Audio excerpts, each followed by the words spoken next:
നമസ്കാരം. ജ്യോതിഷ വിചാരത്തിലേക്ക് എല്ലാ പ്രേക്ഷകർക്കും സ്വാഗതം. ധാരാളം വാട്സപ്പ് മെസ്സേജുകളൊക്കെ നമുക്ക് വരുന്നുണ്ട്. നിങ്ങൾക്ക് ഇപ്പോഴും വാട്സപ്പ് ചെയ്യാൻ നമ്പർ 9446133100 എന്ന നമ്പറിലേക്ക്. ഇന്ന് ആരോടൊക്കെയാണ് സംസാരിക്കുന്നതെന്ന് നോക്കാം. അത്യാവശ്യമായിട്ടൊന്ന് വിളിക്കൂ, ഒരു എമർജൻസി കാര്യം അറിയാനാണെന്ന് പറഞ്ഞ മെസ്സേജ് വന്നിട്ടുണ്ട്. ആരാണെന്ന് വിളിച്ച് നോക്കാം. ഹലോ, നമസ്കാരം. നമസ്കാരം.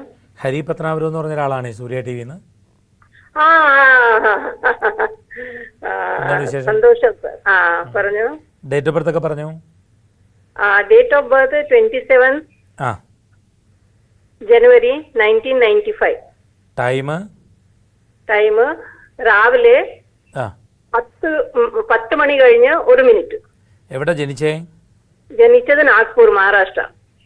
നാഗ്പൂർ. ഇപ്പോഴും നാഗ്പൂരാ? ഇല്ല, ഇപ്പൊ എറണാകുളത്താ. ഓക്കെ. നാഗ്പൂർ രാജസ്ഥാനിലും ഉണ്ടോ?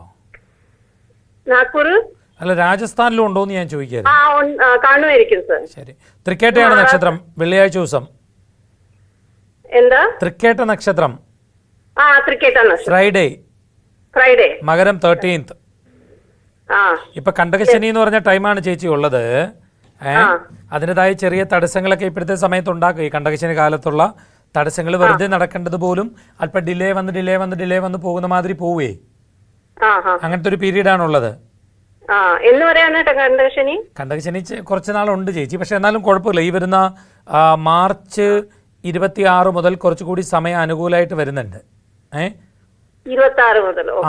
വലിയ മോശമായിട്ടുള്ള ഒരു ടൈമൊക്കെ മാർച്ച് 26 മുതൽ മാർച്ച് 26 കുറച്ചുകൂടെ നല്ലതായിട്ട് വരും. അപ്പോഴായിരിക്കും കുറച്ചുകൂടെ കാര്യങ്ങൾക്ക് ഒരു നടപ്പുവശം ഉണ്ടാകുക. ഇപ്പൊ എന്തോ കല്യാണത്തിന്റെ ഒക്കെ മാർച്ച് മാസത്തിന് ശേഷമാണ് കൂടുതൽ അനുയോജ്യമായിട്ടുള്ള സമയം വരുന്നത്. അപ്പൊ അതുവരേക്കും ഒരല്പം എല്ലാ കാര്യങ്ങളിലും ഡിലേ വരും. ഇപ്പൊ ഡിലേ വരുമ്പോ ടെൻഷൻ അടിക്കണ്ട, വീണ്ടും ട്രൈ ചെയ്യാൻ വേണ്ടി പറയണം. നല്ല നേട്ടങ്ങളൊക്കെ ഉണ്ടാക്കാൻ കഴിയുന്ന, പ്രൊഫഷണലി ഒക്കെ നല്ല നിലയിൽ എത്താൻ കഴിയുന്ന ജാതകമൊക്കെയാണ് കേട്ടോ. ഭാഗ്യസ്ഥാനത്ത് കേസരി യോഗമൊക്കെ ഉണ്ട്. അതൊക്കെ ഏറ്റവും ഉയർന്ന നിലയിലെത്തും. പ്രൊഫഷണലിയൊക്കെ നല്ല ഏറ്റവും ഡെഡിക്കേറ്റഡ് ആയിട്ടുള്ള നല്ല പേരെടുക്കുന്ന ആളായിരിക്കും. നല്ല ഇൻഡിപെൻഡന്റ് ആയിട്ടൊക്കെ പോകാനൊക്കെ കഴിയുന്ന ജാതകമൊക്കെയാണ്. അല്ല, ഞാൻ പറഞ്ഞ ജോലിയുമായി ബന്ധപ്പെട്ട് അങ്ങനെ നിൽക്കുന്നതാണ് കുറച്ചുകൂടെ സ്റ്റേബിൾ ആകുന്നത് ഇന്ത്യയിൽ വന്നിട്ട്. പിന്നെ ഭാവിയിൽ നമുക്ക് അതേപറ്റി ചിന്തിക്കുന്ന അല്ലേ ചേച്ചി കുറച്ചുകൂടെ നല്ലത്? അതെ, ശരി. അല്ല, കല്യാണത്തിന്റെ ആണ് മെയിൻ ഉദ്ദേശം. എല്ലാം ഒന്നും പിടിക്കുന്ന ആളും അല്ല, അതാണ് വേറൊരു പ്രശ്നം. അത് പെൺകൊച്ചി എവിടെ നിന്നായിരിക്കും? ഇന്ത്യയിൽ തന്നെ ആയിരിക്കും. അല്ല, നമുക്ക് അങ്ങനെ ഇപ്പോ ജ്യോതിഷത്തില് പണ്ട് 7ാം ഭാവാധിപനെയൊക്കെ വെച്ചിട്ട് ദിക്കൊക്കെ എഴുതപ്പെട്ട് വെച്ചിട്ടുണ്ട്. പക്ഷെ എന്താന്ന് വെച്ചാല് പണ്ട് ആളുകൾ എങ്ങും പോകുന്നില്ലല്ലോ. ഒരു സ്ഥലത്ത് തന്നെ ജീവിക്കുകയാണെങ്കിൽ അവിടെ തന്നെ ജീവിക്കുന്നു മരിക്കുന്നു. ഇന്ന് ജനിക്കുന്ന ഒരു സ്ഥലത്താണെങ്കിൽ 28 കെട്ട് വേറൊരു രാജ്യത്തായിരിക്കും. അപ്പൊ ആളുകൾ ഇങ്ങനെ പറന്ന് നടക്കുന്നതുകൊണ്ട് നമ്മൾ അത് ചിന്തിക്കണ്ട. പിന്നെ ഒരു ശുദ്ധജാതകമുള്ള ജാതകമാണ് മോന് കൂടുതൽ യോജിക്കുന്നത്. അങ്ങനെയുള്ള ഒരെണ്ണം എടുക്കുന്നതായിരിക്കും ചേച്ചി നല്ലത്. അല്ല, 7th ഹൗസിൽ റാവു ഉണ്ടെന്ന് കേട്ടു. 7th 8th ഉള്ളത്. അല്ല, 10:01 AM അല്ലേ? 10:01 AM. ചേച്ചിയുടെ ഇപ്പൊ ഹൊറോസ്കോപ്പ് ഇരിപ്പുണ്ടോ? ഹൊറോസ്കോപ്പ് മൊബൈലിൽ തന്നെയാണ്. എടുത്തേ സ്പീക്കറിൽ ഇട്ടിട്ട് ഒന്ന് എടുത്തേ. ഇല്ല, കിട്ടിയിട്ടില്ല സാറേ. അതൊന്ന് ചേച്ചി നോക്കിയാ മതി. അതായത് മോളില് ലെഫ്റ്റ് സൈഡിലായിരിക്കും ലാ വന്നിട്ടുള്ളത്, നോക്കിയാ മതി.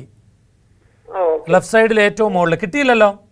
ഇല്ല, കിട്ടിയില്ല സാർ. കിട്ടുമ്പോ ഒന്ന് അയച്ചിട്ടോ, ഇല്ലെങ്കിൽ ചേച്ചി അതൊന്നുകൂടെ ഒന്ന് ക്രോസ് ചെക്ക് ചെയ്യണം. കാരണം ഞാൻ അയച്ചു തരാം ഇതിലോട്ടൊന്നും കൂടെ. അയച്ചാൽ മതി. 1995 ജാനുവരി 27th 10:01 AM ആണെങ്കിൽ 1 AM അല്ല, 10 AM.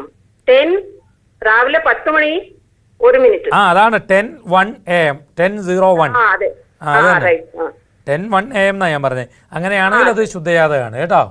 8th ഹൗസിലാണ് Rahu. 8th 7th ഇങ്ങനെ രണ്ടുപേര് രണ്ട് വിധത്തിൽ പറഞ്ഞു, അതാണ് ടെൻഷൻ എനിക്ക്. അപ്പൊ ആരാണ് 8th പറഞ്ഞത്? അതാണ് കറക്റ്റ്. ഓക്കെ, ശരി. ഇന്നത്തെ ജ്യോതിഷ വിചാരം ഇവിടെ പൂർണ്ണമാവുകയാണ്. ജ്യോതിഷ വിചാരത്തിലേക്ക് നിങ്ങൾക്ക് കത്തുകൾ അയക്കാം. കത്തുകൾ അയക്കേണ്ട വിലാസം Surya TV, heavenly plaza, civil line road, Vazhakkala, pincode 682021. എല്ലാവർക്കും നല്ലൊരു ദിവസം ആശംസിച്ചുകൊണ്ട് നിർത്തുന്നു. നമസ്കാരം.